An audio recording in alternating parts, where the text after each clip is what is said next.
என்னப்பா கூப்பிட்டீங்களா? ஆமாப்பா, உனக்கு கல்யாணம் பண்ணி வைக்கலான்னு யோசிக்கிறோம்.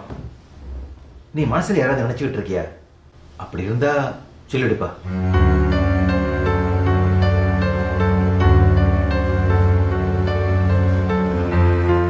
என்னப்பா ஒண்ணுமே சொல்ல மாட்டேங்கிற? அப்படி ஏதாச்சும் இருந்தா சொல்லிடு. நீ உங்க அண்ணன் மாதிரி பண்ணிடாத. அப்படிலாம் எதுவும் இல்லைம்மா. என்னமோ கேட்கணும்னு தோணுச்சு. அப்படி எதுவும் இல்லைன்னா சந்தோஷம்தான். எனக்கு தெரியும், அவன் அப்படியெல்லாம் பண்ண மாட்டான். முதல்ல பசியாறு எடுத்து வை. மனுஷனுக்கு பசிக்குது. வாங்க போய் பசியாரு.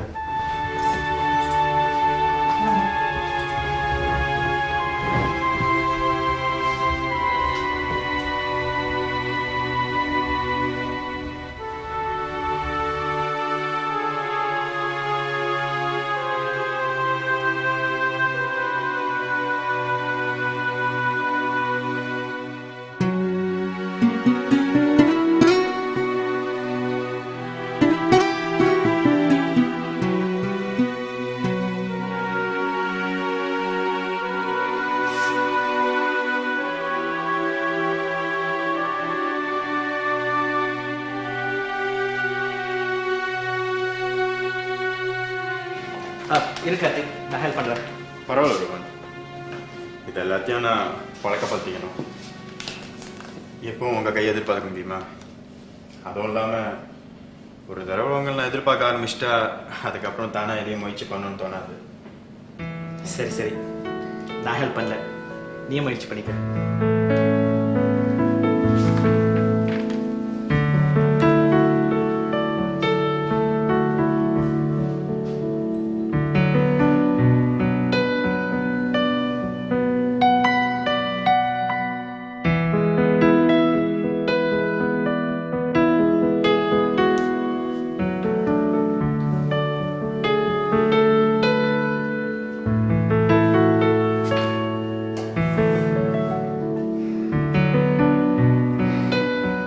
ருபன், என்ன அதெல்லாம்?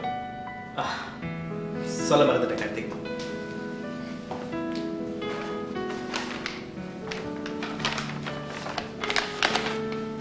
நீ கேட்டிருந்திய என் பேஷண்டோட எக்ஸ்டென்சிவ் EMG ரிப்போர்ட்.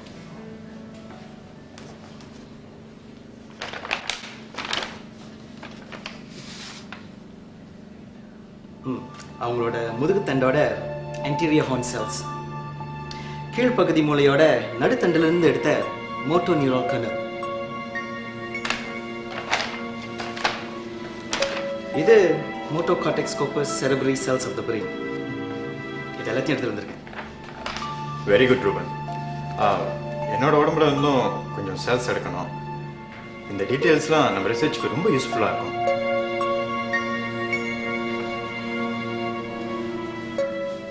கார்த்திக், இன்னொன்று சொல்லுங்க.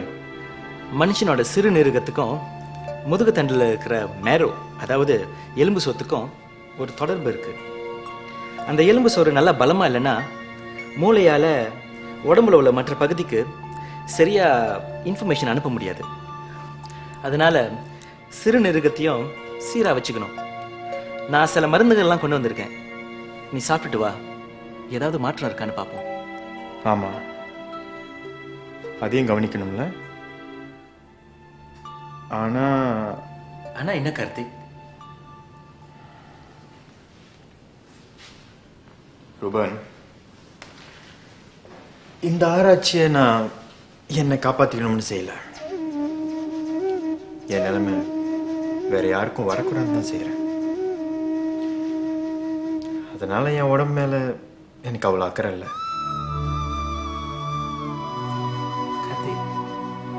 இருந்தாலும் நீ செல்லுலர் ஸ்டடி செய்யற. இதுதான் இந்த ரிசர்ச்சோட ஆரம்ப கட்டம். நீ இன்னும் கொஞ்ச நாள் வாழ்ந்தா இன்னும் நிறைய ஆராய்ச்சிகளை செய்யலாமே நினைச்சேன். அப்புறம் இஷ்டம்.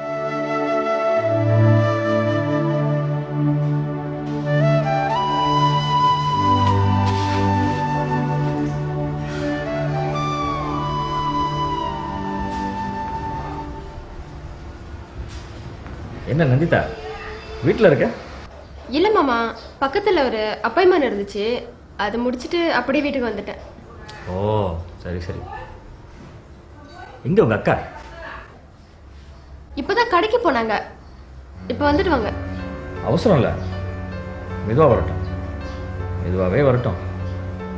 ம், ரொம்ப களிப்பாக இருக்கு, குடிக்க ஜில்லுன்னு ஏதாவது கொண்டு வரியா? ம்.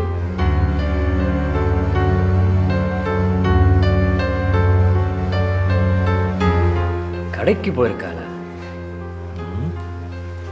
வரதுக்கு எப்படியும் ஒரு அரை மணி நேரமாவது ஆகும். என்ன பண்ணலாம்? மச்சி நிச்சி வேற தனியா இருக்கா.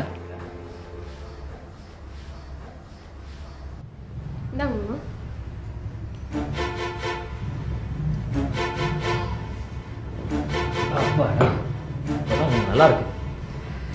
அன்னாட இந்த தண்ணி தான் குடிக்கிறேன். இன்னைக்கு மட்டும் அந்த ருசியே தனி. நந்திதா எங்க போறேன்? உள்ள அப்படி என்னதான் செய்வியோ?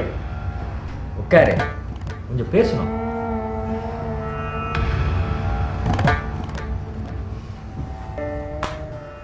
இன்னும் எவ்வளவு நாளைக்கு இப்படி இருக்க போற நீ? எங்களால முடியல. கலகலன்னு இருந்த பொண்ணு இப்படி உம்முன்னு இருந்தா இந்த மாமா மனசு தாங்குமா? இந்த வீட்டில் ஒரு குழந்தை சத்தம் கேட்கணும்னு ரொம்ப நாள் ஆசை. ஆனா அது இப்ப நடக்கிற மாதிரி தெரியல. அதுக்குன்னு உங்க அக்காவை நான் குறை சொல்ல. ஏதோ எங்க 2 பேருக்கும் குழந்தை இல்லைன்னு எழுதி வச்சிருக்க போல. இப்ப மட்டும் ஒண்ணு கெட்டு போல. நீ மட்டும் சரின்னு சொன்னா அப்படி பார்க்காத நந்திதா. நான் என்ன சொல்ல வரேன்னா, நீ மட்டும் சரின்னு சொன்னா அந்த கணேஷோட கல்யாணம் நடக்கிறதுக்கு முன்னால உனக்கு ஒரு நல்ல பையனா பார்த்து நான் கல்யாணத்தை நடத்தி வச்சிருவேன். உனக்கு பிறந்தா என்ன, உங்க அக்காவுக்கு பிறந்தா என்ன, எல்லாம் என் குழந்தை மாதிரி தான். அதுங்களை என் சொந்த பிள்ளைங்க மாதிரி வளர்ப்பேன். எங்களுக்கும் பிள்ளை இல்லைங்கிற கவலை இருக்காது. எல்லாம் உன் கையில தான் இருக்கு.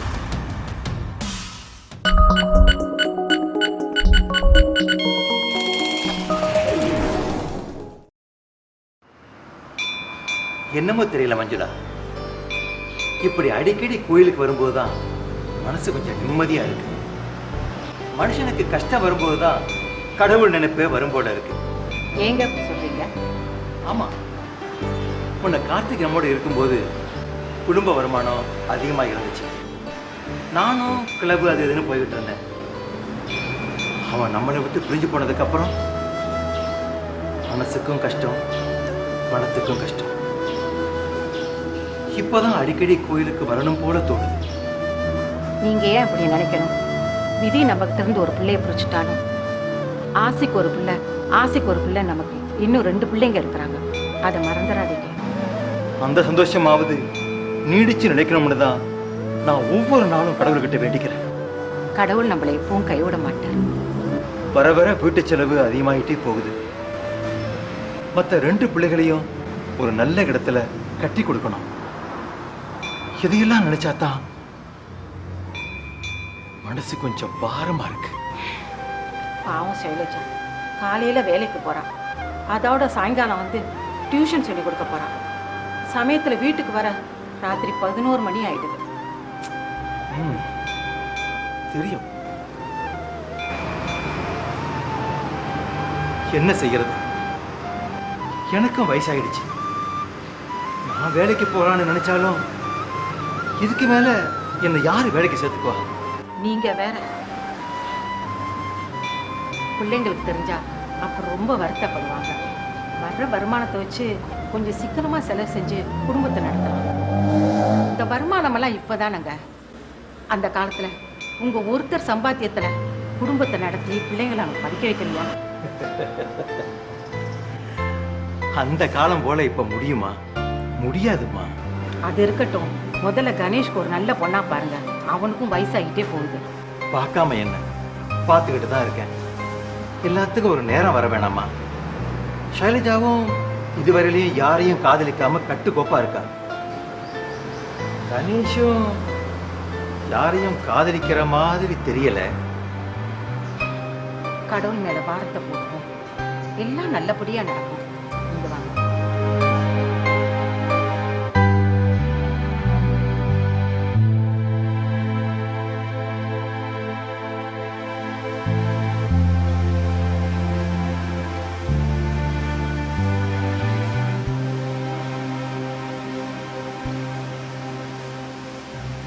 எக்ஸ்கியூஸ் மீ, நீங்கள் நந்திதா தானே? ஆமா, நீங்க? என்ன உங்களுக்கு தெரிஞ்சிருக்க நியாயம் இல்லை, பட் உங்களை எனக்கு தெரியும். உங்களுக்கு இப்ப என்ன வேணும்? நீங்கள் தான். வாட்? உங்கள் கூட கொஞ்சம் பேசணும்னு சொல்ல வந்தேன். முன்ன பின்ன தெரியாதவங்கிட்ட பேசுறதுக்கு என்ன இருக்கு? I am sorry. மிஸ், இது வாழ்க்கை பிரச்சனை. தயவு செஞ்சு நான் சொல்றது கேளுங்க. சீக்கிரம் சொல்லுங்க, என்ன? நான் உங்கள் மாமா பாத்திமனோட ஃப்ரெண்ட். ஏன் எங்க மாமா என்னோட அட்ரஸை கொடுத்து என்னை வந்து பார்க்க சொன்னாரா? நீங்கள் கோவப்படாமல் கேட்குறதுனா நான் சொல்கிறேன். நான் சொல்ல போகிற விஷயத்தை கேட்டு நீங்கள் அதிர்ச்சி அடையக்கூடாது. நல்லா நிதானமாக யோசித்து ஒரு முடிவெடுங்க. எங்கள் மாமா அவ்வளோ நல்லவர். என்ன சொல்றீங்க? நீங்க அவரோட கூட்டாளி தானே? கூட்டாளி தான். ஆனால் அவர் தப்பு செய்யறத பார்த்துக்கிற கூட்டாளியில் அதை தடுக்கிற கூட்டாளி. எனக்கு புரியல. உங்கள் மாமா உங்களை பற்றி என்கிட்ட சொன்னார்.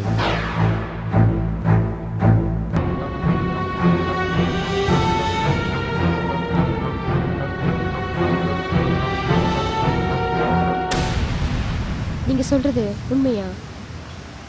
ஆமாம். அதனால் நீங்கள் அவர்கிட்ட கொஞ்சம் ஜாக்கிரதையாக நடந்துங்க. நான் வரேன்.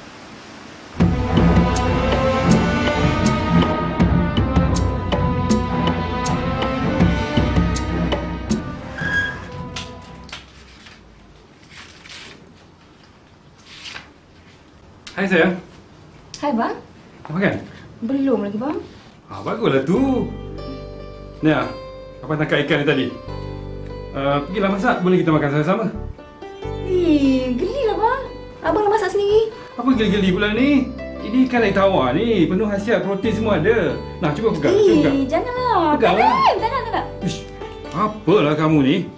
Geli apa? Ini ikan air tawar ni. Tak nak masak sudah, biar abang makan seorang-seorang. Kat mana abang tangkap ikan tu? Busuk lah. Busuk? Abang pernah penat tangkap siapa kata busuk? Tak apa, Sofia jangan makan, biar abang makan seorang ikan ni. Bukan Sofia nak makan pun. Daripada abang buang masa pergi mancing, baiklah abang pergi tengok si Kartik yang sakit tu. Kan awak dah selalu tolong dia, cukuplah tu. Abang, kan Kartik tu kawan baik abang. Memanglah kawan baik. Kan Sofia dah selalu pergi tolong dia, sampai tak ada masa nak jaga abang. Sekarang ni Sofia nak minta abang pun pergi tolong dia. Habis, siapa nak jaga bisnes kita? Abang marah ke Sofia tolong dia?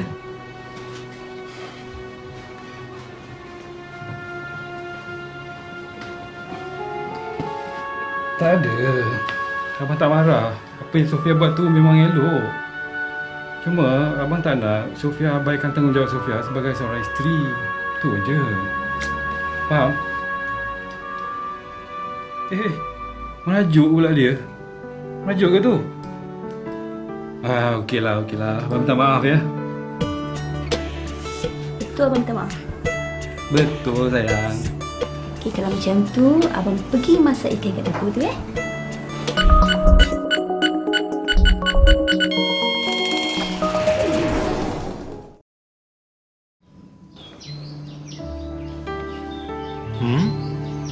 யார் அனுப்பியிருப்பா? வெளியூர் letter மாதிரி இருக்கு.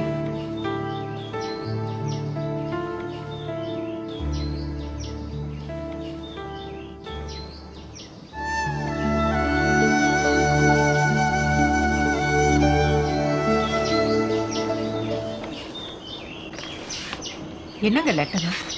யார்கிட்ட வந்திருக்கு? என்னங்க ஏன் கண்ணெல்லாம் கலங்கி இருக்கு?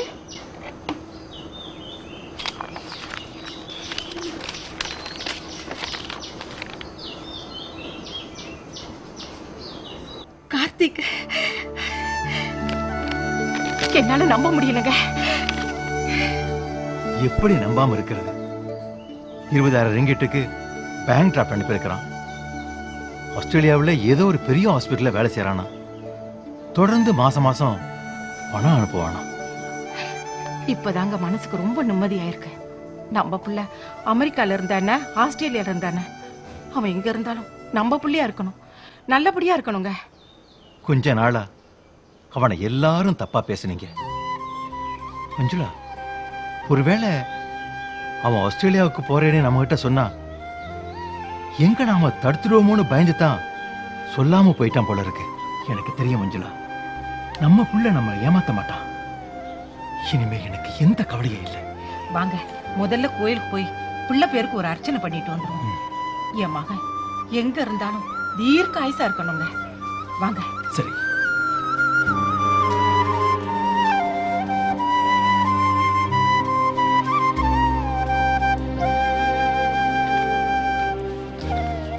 என்ன சொல்றீங்க ரூபன்? இபிஎஃப் பணம் அதுக்குள்ள கிடைச்சிருச்சா? பரவாயில்லையே. ஆமா, இன்சூரன்ஸ் எப்படி? 36 கிரிட்டிக்கல் இல்னஸ்ல ஏஎல்எஸ் இல்லையே. Then how? இல்லைதான், ஆனால் நான் சும்மா விடுவேனா? ஒரு நல்ல வக்கீலை வச்சு பேசி இன்கம் பெனிஃபிட்ஸ், டிபிடி எல்லாத்துக்கும் கிளைம் பண்ணிட்டேன். இனிமே மாதம் மாதம் உங்களுக்கு ஒரு வருமானம் இருக்குது. அது மட்டும் இல்லாமல் மொத்தமாக ஒரு தொகையும் கொடுத்துருக்காங்க. எப்படி ரூபன்? ஆமாம் கார்த்திக், இந்த நோய் வந்துட்டாலே எந்த வேலையும் செய்ய முடியாதுன்னு டாக்டர் கொடுத்த சர்டிஃபிகேட் இருக்கு. அது போதாதா? அது மட்டும் இல்லாமல் எந்த வேலையும் செய்ய முடியாத நிலைன்னா டிபிடி தானே. ரொம்ப தேங்க்ஸ் ரூபன். உங்களுக்கு எப்படி நன்றி சொல்றது? என்ன யோசிக்கிறேன்? இல்ல, இந்த பணத்துல ஒரு தொகையை என் வீட்டுக்கு அனுப்பலாம்னு. நான் ஏற்கனவே 20,000 வெள்ளி உங்கள் வீட்டுக்கு அனுப்பி வச்சிட்டேன். என்ன சொல்றீங்க? எப்படி அனுப்புனீங்க? யார் பேர்ல? உங்கள் பேரில் தான். அப்போ நம்மளோட அட்ரஸ் அவங்களுக்கு தெரிஞ்சிடாதா? அது கூட யோசிக்காமையே செஞ்சுருப்பேன் கார்த்திக். எனக்கு ஒரு ஃப்ரெண்ட் ஆஸ்திரேலியாவில் டாக்டராக இருக்கான். அவங்ககிட்ட அந்த பணத்தை கொடுத்து உங்கள் பேரில் உங்கள் அப்பாவுக்கு அனுப்பி வைக்க சொல்லிட்டேன். கூடவே ஒரு லெட்டரையும் அனுப்பி வச்சுட்டேன். என்னன்னு? நீங்கள் ஆஸ்திரேலியாவில் வேலை செய்கிறதாவும் இனிமேல் மாதம் மாதம் கொஞ்சம் பணம் அனுப்புறதாவும் உங்களை தேட வேணாம்னு எழுதி அனுப்பிட்டேன். இந்நேரம் அந்த லெட்டர் அவர் கையில் போய் கிடச்சிருக்கோம். கார்த்திக், நான் ஏதோ தப்பாக செஞ்சிட்டேனா? இல்லை இல்லை இல்லை, நான் என்ன செஞ்சிருப்பேனோ அதே தான் நீங்களும் செஞ்சுருக்கீங்க. இனிமே எனக்கு என் வீட்டு ஞாபகம் ரொம்ப வராது. எங்கள் அப்பா அம்மா கஷ்டப்படுவாங்களோன்னு நான் நினைக்க மாட்டேன். நான் நிம்மதியாக யாராச்சும் செய்வேன். அப்புறம் உங்கள் வீட்டில் உங்கள் தம்பிக்கு பொண்ணு பார்க்குறாங்களா?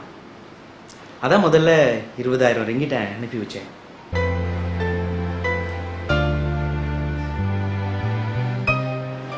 சரி சரி, இவ்வளோ நேரம் தான் இங்கே இந்த மாதிரி அடைஞ்சு கிடைப்பீங்க.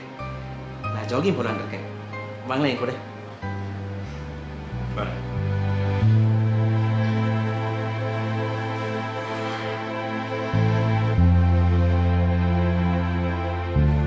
கணேஷ்க்கு கல்யாணமா? பொண்ணு யாரா இருக்கும்?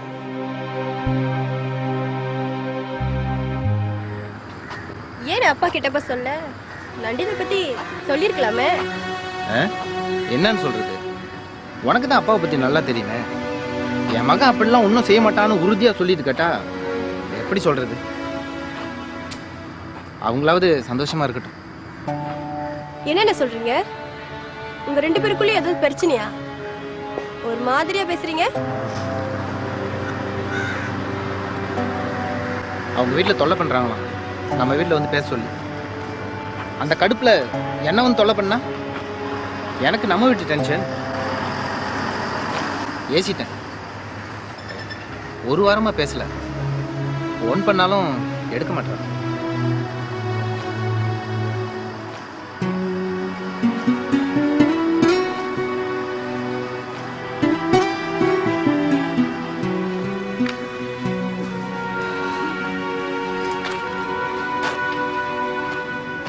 கார்த்திக், கொஞ்சம் இரு, நான் போயிட்டு வரேன்.